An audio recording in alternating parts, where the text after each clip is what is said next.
Hello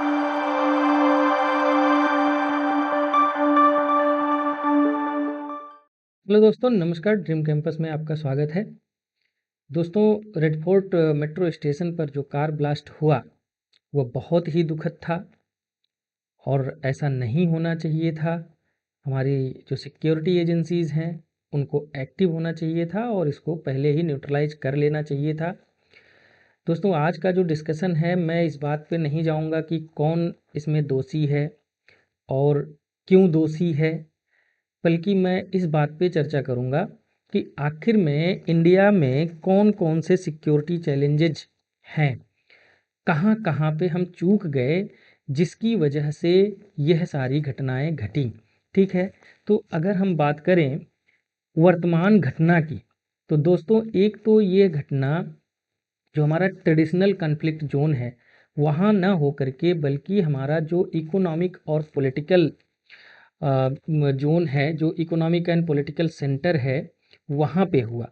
ठीक है, तो एक तो जहाँ पे हमेशा होता है वो सामान्य ट्रेडिशनल कन्फ्लिक्ट जोन है, वहाँ पे ना हो करके इंडिया के पॉलिटिकल और इकोनॉमिक सेंटर पे हुआ। ठीक है, हाई सिंबॉलिक वैल्यू वाला एरिया था, डेंस पॉपुलेटेड एरिया में हुआ। ठीक है, यहाँ पे हमारे क्रिटिकल इंफ्रास्ट्रक्चर्स हैं। तो दोस्तों यहाँ पे यदि अटैक हुआ तो हमारी सिक्योरिटी के इंतज़ाम कहाँ कहाँ पे लैग किए, हम इस पे बात करेंगे।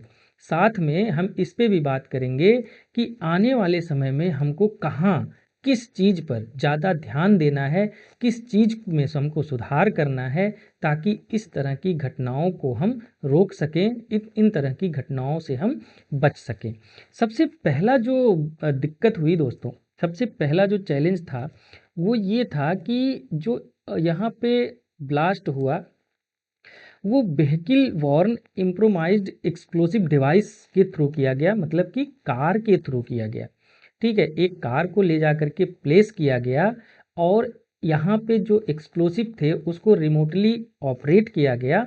तो एक तो हमारा चैलेंज ये है कि जो हमारा ट्रैकिंग सिस्टम है, जो हमारा व्हीकल ट्रैकिंग सिस्टम है, या यूं कह लीजिए कि जो हमारा ट्रैफिक का ट्रैकिंग सिस्टम है, वहाँ पे हम फेल हुए। साथ में जो गाड़ियों का लेन देन होता है, मान लीजिए सेकंड हैंड गाड़ी अगर हम खरीद रहे हैं तो उसके ओनरशिप की ट्रैकिंग का एक बहुत बड़ा चैलेंज हमारे सामने निकल करके आया कि इस तरह से पुरानी गाड़ियों को खरीद करके उसको इस तरह के इलीगल एक्टिविटीज़ में प्रयोग किया जा सकता है। क्यों? क्योंकि हम ओनरशिप ट्रैकिंग में फेल हो गए। ठीक है, उसके साथ साथ अगला जो चैलेंज है दोस्तों, कि एक तो यह है कि कुछ जो हमारे ट्रेडिशनल कन्फ्लिक्ट जोन हैं वहाँ पे जो टेररिस्ट अटैक हो रहे हैं, वहाँ पे जो मिलिटेंट ग्रुप है, वहाँ पे जो टेररिस्ट हैं, उनका माइंडसेट ही यही है कि हमको टेररिस्ट बन करके हमको टेरर अटैक करना है।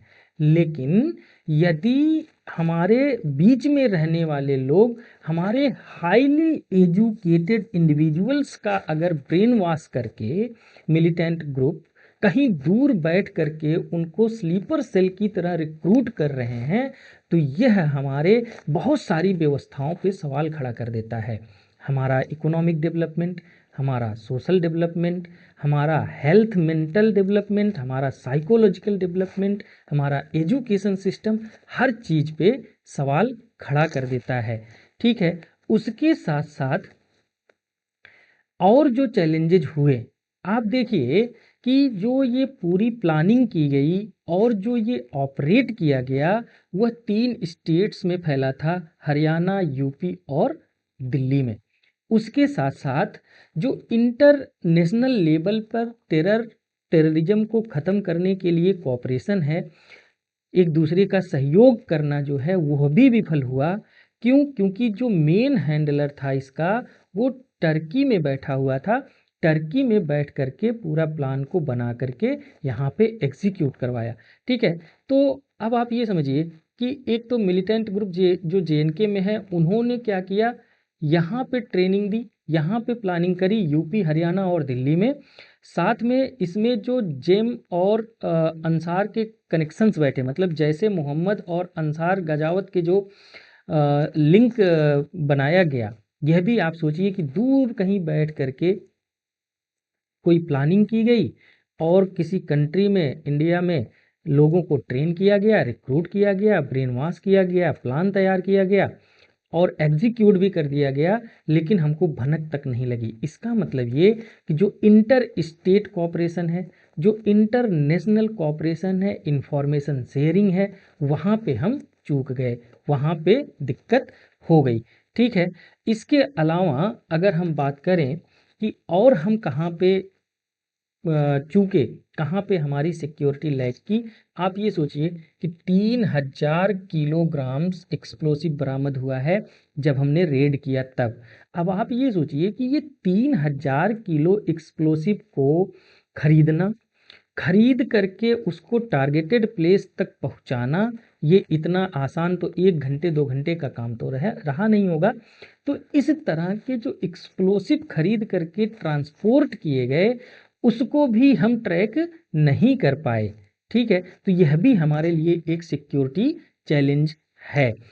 4 स्टेट्स में ये हुआ, लेकिन किसी को कोई भनक नहीं लगी।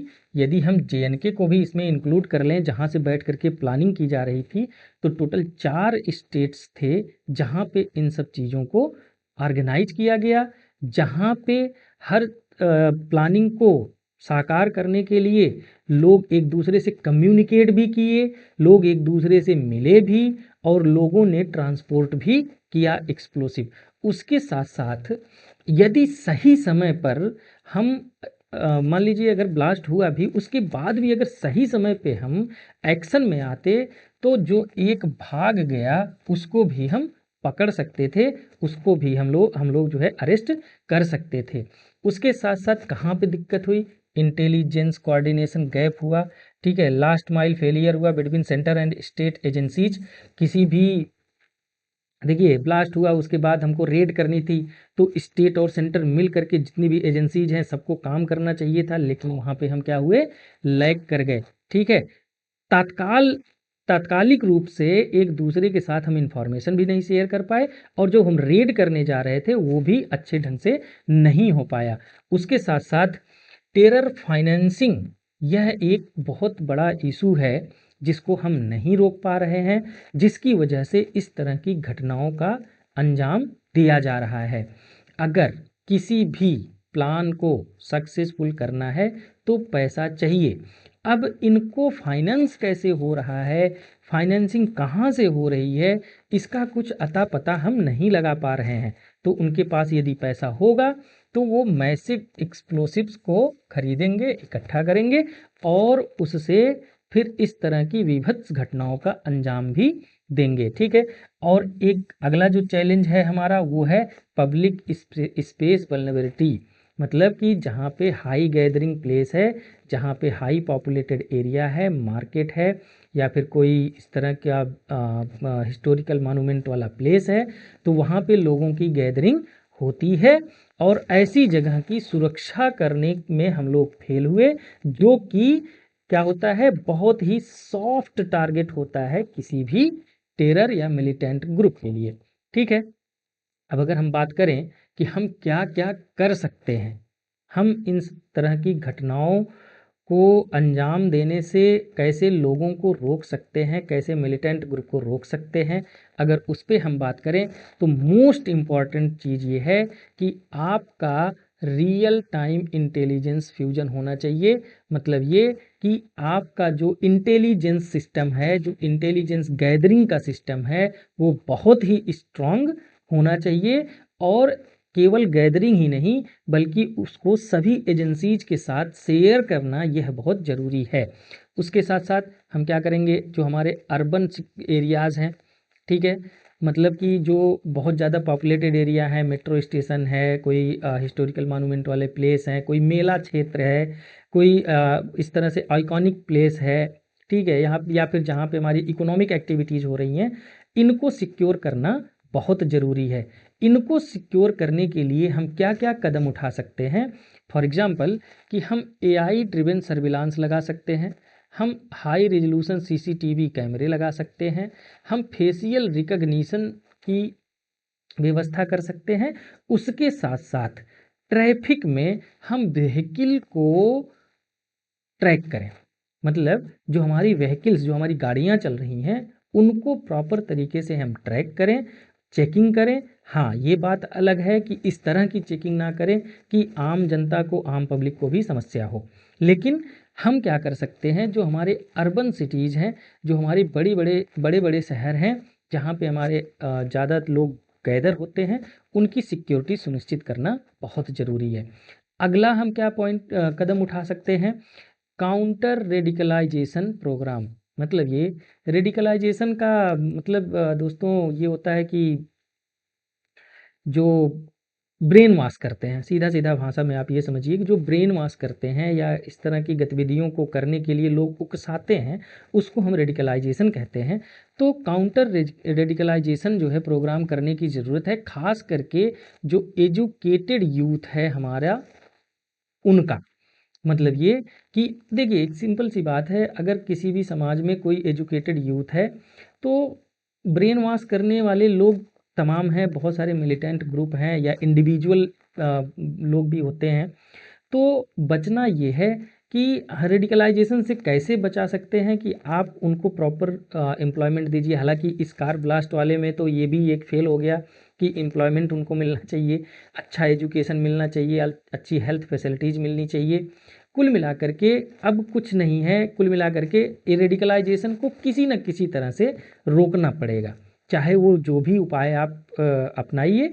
परंतु जब तक रेडिकलाइजेशन नहीं आप रोकेंगे, तब तक आप अपने देश के अंदर ही लोगों को स्लीपर सेल बनने से नहीं रोक पाएंगे। ठीक है। उसके बाद जो अगला हमारा कदम होना चाहिए, वो होना चाहिए स्विफ्ट लीगल एक्शन। यदि इस तरह का कोई भी घटना घटती है तो उस पे जितने भी लीगल एक्शंस होते हैं, मतलब अगर जांच करवानी है, तुरंत आप एनआईए को दो जांच करने के लिए, फास्ट ट्रैक कोर्ट होना चाहिए और तत्काल उनको सज़ा मिलनी चाहिए। तो जो हमारा लीगल एक्शन है उसको हम तत्काल लें और तत्काल जो अपराधी है उसको सजा दें, ताकि समाज में ये एक समाचार जाए कि नहीं भाई, ये गलत काम है, इसमें तत्काल सजा मिलती है। ठीक है। उसके साथ साथ टेररिज्म को लेकर के हमारी जो पॉलिसी है वो जीरो टॉलरेंस पॉलिसी होनी चाहिए। तभी जो है हम क्या कर सकते हैं, इस तरह की घटनाओं से बच सकते हैं, इन सभी घटनाओं को रोक सकते हैं। उसके साथ साथ सिक्योरिटी रिफॉर्म्स करने की ज़रूरत है। Cross intelligence technologies, legal framework हमारा स्ट्रांग होना चाहिए, साथ में कम्युनिटी इंगेजमेंट होना चाहिए, जो कि बहुत ज़रूरी है। मतलब ये कि आप जीरो टॉलरेंस जो पॉलिसी है उसमें आप किन किन बातों को ध्यान में रखेंगे। सबसे पहली बात तो वो टेक्नोलॉजी ड्रिवन होना चाहिए, टेक्नोलॉजी बेस्ड होना चाहिए, कम्युनिटी का पार्टिसिपेशन होना चाहिए और इंटर एजेंसीज का जो कोऑर्डिनेशन है वो प्रॉपर तरीके से होना चाहिए। तो अगर हम इन सब चीज़ों पे थोड़ा ध्यान देंगे तो शायद भविष्य में इस तरह की घटनाओं से हम बच सकते हैं। उम्मीद है कि जो चीज़ मैं यहाँ पे डिस्कस करना चाह रहा था वो आपको समझ में आ गया होगा कि किन किन कारणों की वजह से हमारे देश में इस तरह की घटनाएं घट रही हैं और किस किस स्टेप्स से, क्या क्या करके हम इस तरह की घटनाओं को रोक सकते हैं। Thank you so much.